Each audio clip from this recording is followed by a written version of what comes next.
cordial saludo. Este video se hace con el fin de sustentar el trabajo de aplicación que tiene como propuesta la elaboración de las tablas de retención del Hospital José Cayetano Vázquez.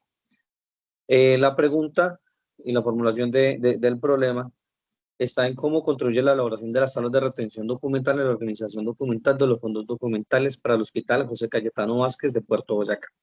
Entonces, en el contexto en el cual yo estoy, trabajo hace 2 años en esta institución de salud. Esta es una institución de salud de mediana complejidad, ubicada en el Magdalena Medio, en el departamento de Boyacá. Cuando llegué a la institución, pues yo noté que pues no solamente se tenía que cumplir con un componente normativo para la elaboración de las tablas de retención documental, sino que también debería ser una aplicación objetiva y que iba a servir también como propósito para yo poder adquirir el título como profesional en Ciencias de la Información, la Documentación, Bibliotecología y Archivística. Entonces, entendiendo eso y viendo la necesidad de la entidad, me atreví y tomé el reto de elaborar las tablas de retención documental del hospital. Entonces, como principio metodológico, tomamos en cuenta las recomendaciones que hace el Archivo General de la Nación, pues obviamente a través del Acuerdo 01 del 2024 y pues la guía de evaluación de tablas de retención y tablas de valoración documental, donde nos dan, digamos que los parámetros con los cuales nosotros nos vamos a guiar para elaborar esas tablas de retención documental. Entonces, dentro de la primera etapa encontramos pues una etapa de compilación de la información, de documentos que puedan, digamos, que darnos el contexto de la entidad. Dentro de esos contextos hay un componente histórico, el cual, pues digamos que es muy importante resaltarlo y contarlo para entender la realidad institucional. Entonces, así que Puerto Boyacá es un municipio pues muy joven, es un municipio que tiene pues alrededor de 62 años. No soy oriundo de este municipio, pero hubo la necesidad para la construcción de estudiar algo de la historia de este municipio. Este municipio nace en torno al auge petrolero del año 40 que hubo sobre estas tierras. Al iniciar las exploraciones petroleras, consigo trajo muchísimas personas que venían pues obviamente a emplearse, y pues con ese auge empezó pues a tener pues muchísimos habitantes. Iniciaron más o menos alrededor de unos 6.000 y pues todo lo que implica la exploración petrolera y todo lo que implica como vivienda, alimentación. Al tener ya tanta gente, eh, obviamente los temas de salud se vuelven también relevantes para el municipio. Es así como la compañía Texas Petroleum Company crea como un centro de salud, pero entonces era de carácter privado, era de la empresa donde atendían pues inicialmente únicamente a los obreros que trabajaban para esas compañías petroleras. Entonces, digamos que a modo de ilustración, así pues lucían los primeros campamentos que la Texas Petroleum Company tenía en este municipio y donde se empezó a asentar. Para el año de 1962 ya se adquiere, digamos que la personería jurídica para el hospital, la gobernación del departamento de Boyacá, a través del decreto 404 de 1962, le da esa capacidad y nace jurídicamente lo que hoy conocemos como el Hospital José Cayetano Vázquez. Entonces, en la búsqueda de los documentos que sirven dentro de esta compilación de la información, encontramos la resolución 404. Asimismo, digamos que obviamente no se construye de la noche a la mañana, sino pues demoró ya un poco en su construcción. Eh, Dentro de esa investigación pude hallar esta primera piedra que hoy sigue edificada acá, en un libro, en el único libro de historia que tiene el hospital, el municipio de Puerto Boyacá, donde se aprecia momentos antes de que iniciara esa puesta en marcha de la institución. Entonces, ya para el año de 1992, el departamento de Boyacá pues decide eh, ya nombrar los departamentos que van a ser de orden territorial y entre ellos entra el Hospital José Cayetano Vázquez. Ya para el año de 1992 ya saca un acto administrativo que ya lo nombra como empresa social del Estado. Asimismo, el decreto nacional 1876 de 1994 lo que hace es dar una estructura básica donde todos los hospitales en el orden nacional van a tener una misma estructura organizativa, donde siempre iba a estar un área logística, o un área gerencial y un área de atención al usuario, que es donde implica la atención de los pacientes o, por decirlo así, de la atención en salud. Entonces, ya en 1995, articulados con ese decreto 1876 del 94, ya empiezan a nacer como las primeras estructuras organizativas en la cual, digamos que lo podemos ver en esta diapositiva. Ya empieza, digamos que a cambiar los nombres y ya empiezan a aparecer los órganos asesores como los jurídicos, los controles internos, revisoría fiscal.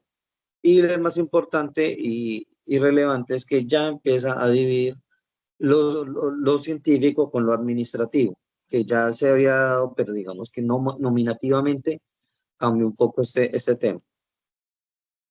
Eh, desde el año 96, pues veníamos con esta estructura orgánica.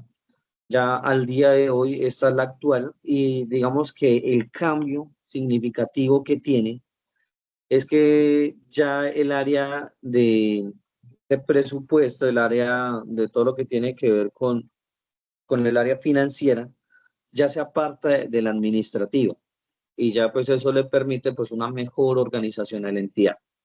Entonces digamos que digamos que es lo que se evidenció en la primera etapa de compilación de la información institucional.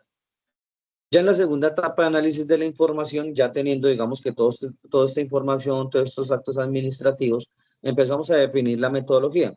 Entonces nosotros no nos podemos salir de la metodología que ya nos ha establecido el Acuerdo 01 del 2024.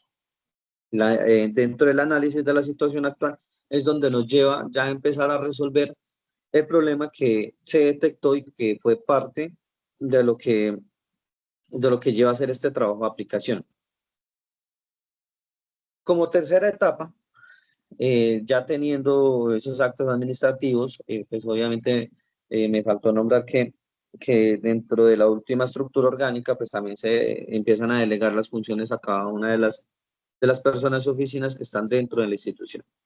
Entonces, a través del análisis de las series documentales, empezamos a conformar lo que va a ser más adelante el cuadro de clasificación documental. Pero entonces en esa conformación, a través del análisis de esas actividades o de esas funciones, empezamos a sacar las series documentales. Entonces, aquí es donde viene pues uno de los mayores retos para las entidades de salud. Pues si bien el Acuerdo 01 del 2024 dice que uno se tiene que regir por lo que dice el Banco Terminológico, pero el Banco Terminológico queda bastante corto para las entidades de salud. Si se hace una revisión, no existe una, una parte específica, como una subdivisión específica en el Banco Terminológico para los hospitales y para todo lo que implica. Entonces, atendiendo eso, pues se convierte en el mayor reto porque las etapas de valoración documental y la valoración de las series, pues tiene que ser un poco más rigurosa, teniendo en cuenta las recomendaciones, atenciones que se hizo con el grupo interdisciplinario, que estaba conformado por los tres subgerentes y la gerencia y el asesor de control interno, acompañados de áreas de apoyo como planeación y sistemas. Entonces, dentro de la valoración documental encontramos pues, los valores primarios, que son los valores legales, administrativos, financieros, eh, que pues uno que otro pues, desarrolla valores secundarios. Dentro de los valores secundarios, aquí pues hay dos componentes, uno el técnico, que pues digamos que hace relación a lo que es la atención en salud, el social que se hace pues a través de los actos administrativos que regulan el funcionamiento del hospital Y el último componente que tiene que ver ya con el tema de valoración de derechos humanos. Entonces, como último, pues digamos que el mismo acuerdo 01 del 2024 nos dice que nosotros tenemos que, si apartamos los conceptos que ellos tienen en el banco terminológico, tenemos que decir como el por qué.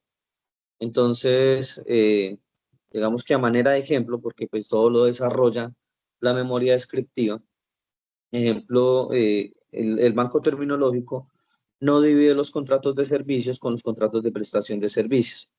Entonces, se hace una subdivisión y se hace una nominación como contratos de prestación de servicio de apoyo a la gestión, que es donde se contrata una persona natural o jurídica para que preste sus servicios profesionales, y el contrato de servicio ya implica las personas jurídicas que inician, digamos que a hacer contratos que permiten la prestación del servicio, como por ejemplo de lavandería, de alimentación, de vigilancia. Entonces no hace esa división.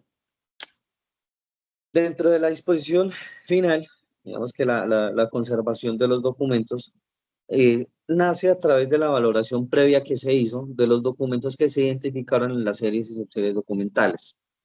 Dentro de la selección, digamos que se toman muestras representativas de una serie documental que normalmente se produce en grandes cantidades o que no desarrolla pues valores secundarios, pero sí a veces requiere tener una, como una muestra de las actividades administrativas. Entonces tenemos dos selecciones, que una es la cualitativa, que depende directamente de lo que contengan los documentos. A modo de ejemplo, digamos que un derecho de petición que afecte derechos fundamentales, podemos clasificarlo, digamos, por esa característica que tiene el documento, así como otros. Entonces, digamos que para no extender tanto la sustentación, se hace así como de manera ilustrativa. Y la cuantitativa aleatoria ya es directamente de un muestreo de una parte, sin importar qué contenga. Entonces, normalmente este se aplica pues a contratos, ¿sí? Que son documentos que se generan en grandes cantidades. Asimismo, la reproducción técnica de papel es otro de los componentes que el Acuerdo 01 y que la guía de evaluación de tablas de retención documental le dice a las entidades que tengamos en cuenta, que tenemos que sustentarla muy bien en la memoria descriptiva para ver nosotros cómo vamos a tratar de preservar la información física y la documentación electrónica. Entonces, esta reproducción técnica pues se desarrolla en un apartado amplio dentro de la memoria descriptiva. Como resultado, vemos que este es el formato de cuadro de clasificación documental, donde nosotros pues incluimos ahí todas las series y todas las subseries documentales identificadas.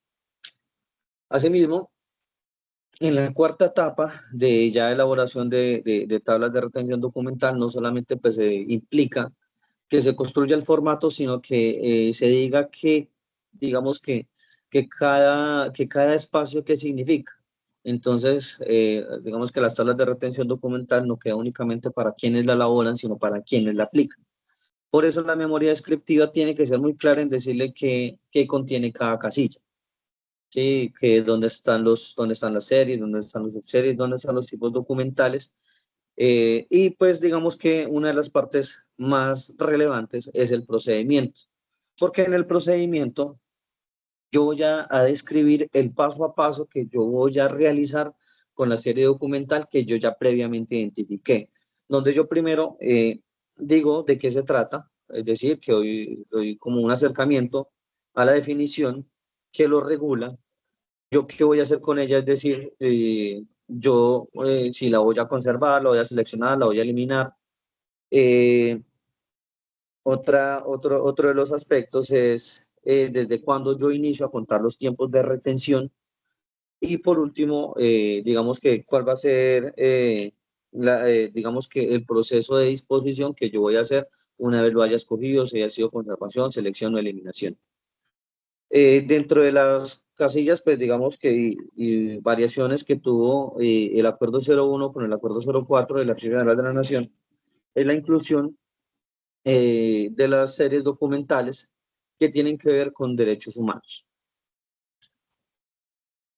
Esto pues se hace importante, se hace relevante y pues volviendo al contexto del municipio, Puerto Boyacá pues, fue un municipio que fue azotado durante muchos años por la violencia, donde pues acá se fundaron muchos grupos paramilitares y pues había como un abandono por parte del Estado colombiano y quienes hacían el papel de Estado eran los grupos subversivos. Entonces, esta imagen, que es del Centro Nacional de Memoria Histórica, muestra cómo se recibía y cómo este letrero estaba a la entrada del pueblo, donde decía que esta era la capital antisubversiva de Colombia. Entonces, dentro de este proceso de gestión de documentos de derechos humanos, se hace importante el hospital porque a través de lo que se registraba en las historias clínicas, podíamos conocer de qué manera, pues, digamos, sufrían, digamos que o sucedían los asesinatos en el municipio. Entonces, digamos que esta situación se vivió más o menos por unos 15 años, y ya pues a raíz de los procesos de paz que se dieron, dejaron pues ya las armas a un lado. Sin embargo, pues aún quedan vestigios en el municipio de organizaciones criminales.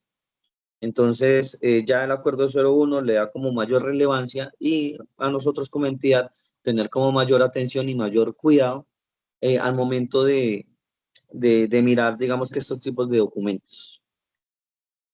Ya dentro del proceso, si digamos que ya una vez hecho todo este proceso, lo que hacemos nosotros, bueno, lo que se hizo dentro del proceso de aplicación es la presentación ante el Comité Institucional de Gestión y Desempeño.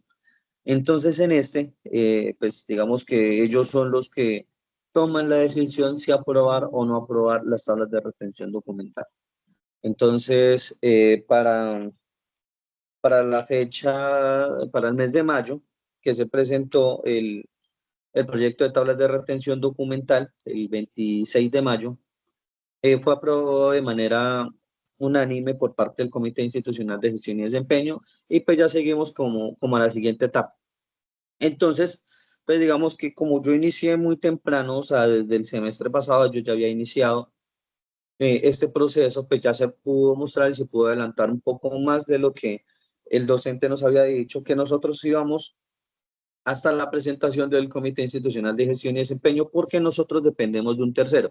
Es decir, dependemos de la evaluación, de que nos entreguen la evaluación el Comité Territorial de Archivos. Entonces, digamos que no podríamos supeditar, digamos que las tablas de retención a la convalidación, porque pues, es un proceso que puede tardar muchísimo más tiempo dentro del trabajo de aplicación.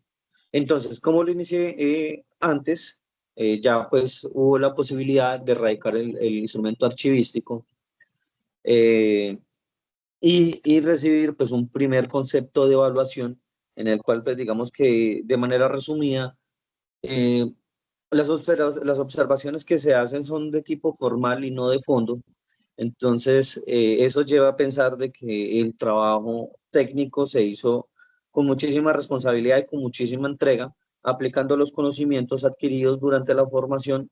Y pues digamos que dentro de las líneas que escogí, que es la archivística, se aplica y pues digamos que esto pues profesionalmente pues le aporta, nos aporta, bueno, me aporta como estudiante, digamos, porque ya uno empieza a conocer cómo es el proceso para entregar estos instrumentos. Eh, ya el 25 de septiembre ya se entrega la subsanación. Digamos que eso es lo que va como al día de hoy, esperando pues que el archivo del departamento a través del Consejo Territorial de Archivo pues nos brinde una respuesta definitiva y pues seguir con el proceso. Entonces digamos que el haber hecho este proceso como estudiante, lo que me va a permitir es ir un paso más allá, que viene siendo ya la aplicación de las mismas tablas de retención documental. Es decir, que no quedar simplemente en la elaboración, sino que también queremos llegar a la aplicación. Entonces, a través de las competencias que nos da la universidad como profesionales, eh, digamos que debemos tener esa capacidad técnica para responder a eso. Entonces, digamos que ese es el resumen de lo que se trató y de lo que se hizo en este trabajo de aplicación. Les agradezco muchísimo por la atención.